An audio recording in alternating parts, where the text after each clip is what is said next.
Welcome to this review video for Hunter x Hunter Chapter 395 Formation. Now this chapter was really cool. The internet's going a little crazy about it because the second half of the chapter, we got like a full-fleshed Phantom Troupe flashback. We got to see Crollo when he was a little kid. We got to see a lot of original members of the Phantom Troupe when they was really young. So a lot of dope stuff there. I will be going into heavy spoilers in this chapter review. So if you haven't read any of the manga post anime and you don't want to be spoiled, go read the manga. But if you don't mind, then keep listening. Of course, again, I will mention that there are major deaths that have happened since the anime finished and the manga has continued. So again, if you don't want to be spoiled, then go read. But anyways, let's get into the chapter. So the chapter starts off with Hinrigi watching the footage from his Nen cat, and he is realizing that the Haley family members seem to be warping, and you know, he's trying to wrap his head around it. He discusses this with Kenny Wang of the Charter family. So of course Hinrigi is head of the, well, underboss of the GU family. So yeah, they're just kind of discussing where the fuck the Haley family is and how to get them and whatnot. Kenny Wang says that he asked the spiders to deal with it, and you know, Nobunaga's on some badass shit saying, yo, if it's a trap, they don't give a fuck. So they're going to check out some of the rooms near where the fake boss was for the Healy family. Nobunaga cuts a hole in the wall, like in the bathroom, and then they see like this huge area in the back. So Finks makes a comment that Luini just seemed to be a rookie, and that, you know, they seem to know their stuff. Why did they send a rookie over to us to try get us, kind of thing, or, you know, make a plea with them? And you know, Nobunaga suggests that he was a scapegoat and that they just wanted them to stay on their toes. Then says that, you know, the Healy family are just like us, like, you know, losing a comrade has a big impact on them. Finks is like, no, like we're not like that. We don't take rookies in, and we don't want to destroy the world. Nobunaga goes on to say, is that so? We used to be in the beginning, fueled by despair and anger. We were searching for a purpose, and then boom, like this is where the chapter goes crazy now. We get a flashback of the Phantom Troupe now. So I'm sure most people don't remember. I had to refresh my memory a little. So the Phantom Troupe was all formed in Meteor City, and Meteor City is like some, you know, wasteland where loads of things are dumped there, and the city kind of doesn't exist officially, so that there's no records of anyone that's born there. Like they have no ID, nothing like that. So yeah, the flashback starts with some young spider members, including Crollo, Franklin, Machi, even Uvogin, and they are all kind of playfully fighting over a videotape. So we see who appears to be Sphinx and Phaeton pull up. Like little Phaeton looks so cute, look at his hair. Crollo is very crafty and hands over an old tape, and in fact has a new tape hidden under his shirt. So Crollo heads like into the city and goes to like a church type building, and like one of the elders is there, and he's just saying how more and more kids are being abducted from the city. Don't visit the city outskirts alone. And again, Tagashi's just kind of reminding us that the people of the city have no social status. Officially, they do not exist. And unfortunately, this has made them prime targets for nefarious individuals. And again, this is a saying that we've heard before. Only life can pay for life. We'll accept anything you leave here, but don't ever take anything away from us.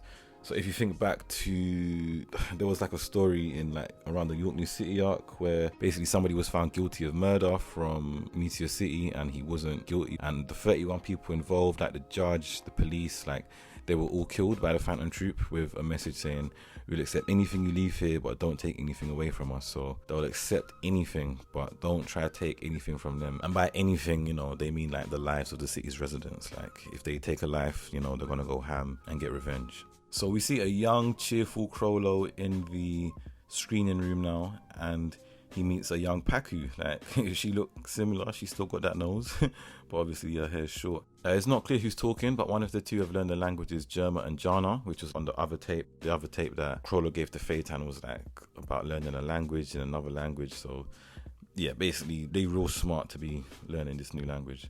We see Crollo and Paku watching the video now. It looks like some type of Sentai show, and it's in a foreign language, so they have an idea to dub it and, you know, record a voiceover and write a script and, you know, make it even more fun to show to everyone else, I guess. Paku decides to start rounding up some people for the dubbing. She asks if Crollo wants her to round up Sasa and Sheila to play parts of the Rangers.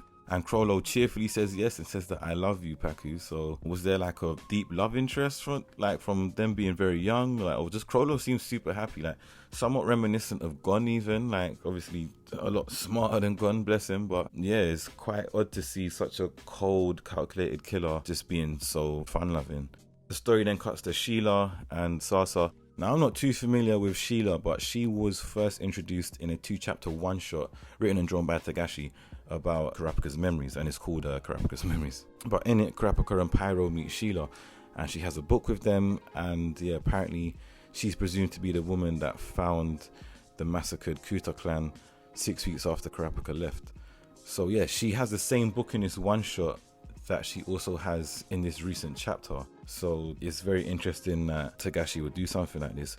Also, again, back in chapter 102, so that was many years ago, like what, nearly 20 years ago, defo over like 10-15 years ago, we actually kind of got the start of this flashback, because we saw like Crollo and, like, you know, we was getting information about Meteor City, the same way we are in this chapter.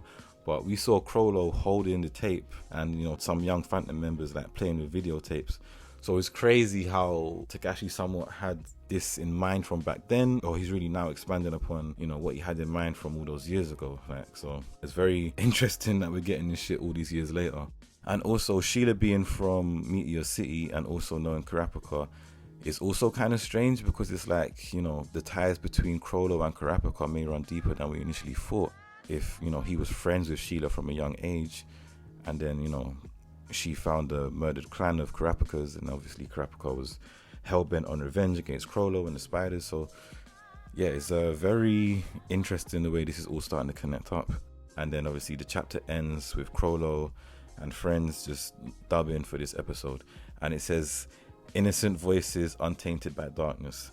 So yeah, it's quite interesting to see how fun, life-loving the spiders were. So yeah, this flashback was a bit of a curveball, but obviously, like, we need more insight into Crollo and some of the spiders and that, because again, this is all building for the rematch of Crollo versus Hisoka, and again, just showing how deeply affected Crollo was and is by the death of the spiders. Again, we'll accept anything you leave here, but don't ever take anything away from us. So again, this whole flashback started because Nobunaga feels like the Healy family are similar to the spiders. Like, you know, they feel a great loss if one of their comrades dies. They're obviously all still feeling a way about Shalnark and Kortopi dying by the hands of Hisoka, and obviously Crollo just looked so pissed and upset and ready to kill.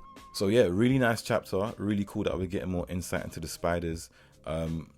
I've been a little negative sometimes when I talk about Hunter x Hunter, but it's best just to take it as it comes, you know. Like, the most annoying thing is that these are really cool chapters, it's a really interesting, complex story, and it low-key just feels like it's building and building and building, and we're never going to get to the end, let alone even the middle juicy bit. But, you know, just gotta enjoy it as it comes. And, you know, it's really dope getting this flashback, and I guess we'll get some progression, because we're going to get at least 10 chapters before Tagashi goes on hiatus again. But yeah, anyways guys, a very exciting and cool chapter of Hunter x Hunter.